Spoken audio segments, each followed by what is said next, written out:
The thematic group that I led for the past 4 years was about green, innovative and resilient regions. Much of that work at this moment focuses on the green transition and on innovation to foster economic development and equitable development across the Nordic region.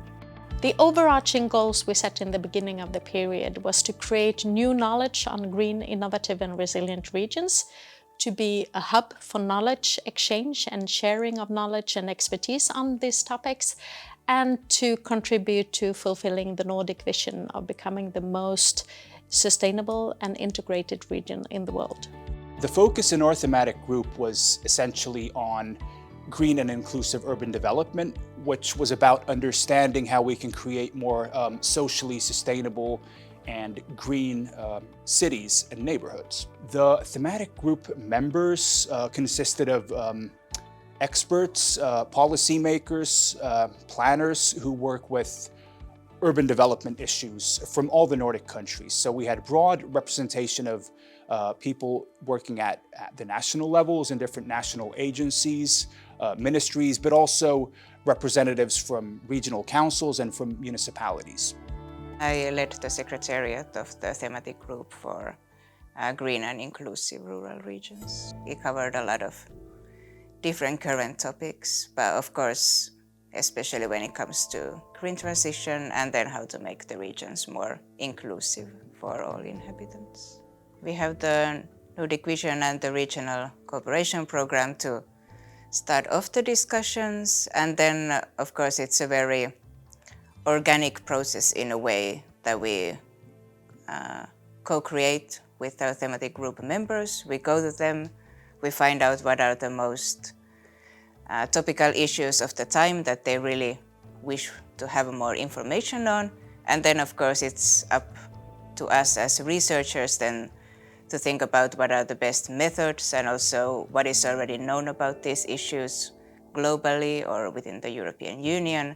And then what are the most interesting research questions that then we can propose back to the group. So the themes we've been working with in this thematic group has been competence mobility, which entails labor market mobility also across the Nordic national borders. We have been working with remote work.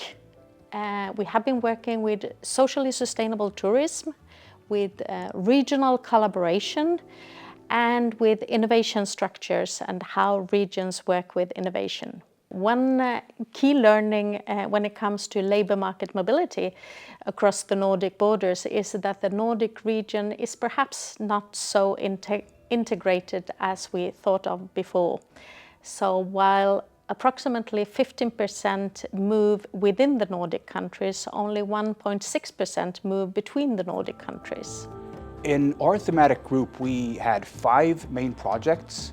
One of the projects focused on how we can create more socially inclusive cities and neighborhoods and counteract segregation, which is a topic that's quite prominent on the policy agendas in the Nordic countries.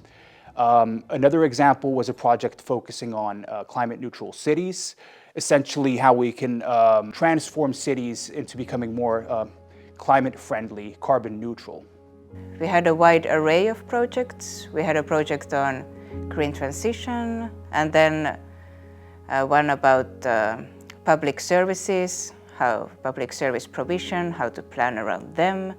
One about smart adaptation that had to do with population decline, and then also the shortage of labor in rural regions. Another key learning was that the social aspects of sustainable tourism are not as elaborated as the other 2 aspects of sustainable tourism, that is the economic and the environmental perspectives. In relation to the question of how we can work to create less segregated cities, I think an important takeaway is really that this is something that requires long-term efforts. It's also something that requires different types of policy interventions. So we can address the issue through different types of urban planning initiatives, but also it's very important to have other types of policies supporting the efforts, for instance, in relation to social policy, housing policy, and so forth. So it's a complex issue, and it requires a holistic and cross-cutting approach to really dealing with this complex task. One of the key findings was also to understand that you can't really make this easy division between Nordic urban regions and rural regions, but the rural regions are very, very diverse. They're usually very vast. Even within Finland, where I'm from, the one municipality can have a very different type of areas already in one municipality. Think about the local characteristics more than kind of get into this binary urban-rural division. I think the great value for the member has been the exchange of experience. The knowledge exchange that occurred during the meetings, but also during other activities connected to the meetings themselves, but also seeing on the ground how these types of policies and planning approaches are implemented in practice. In their own work, when they feel like they really want to push for something, a solution or a new approach, and they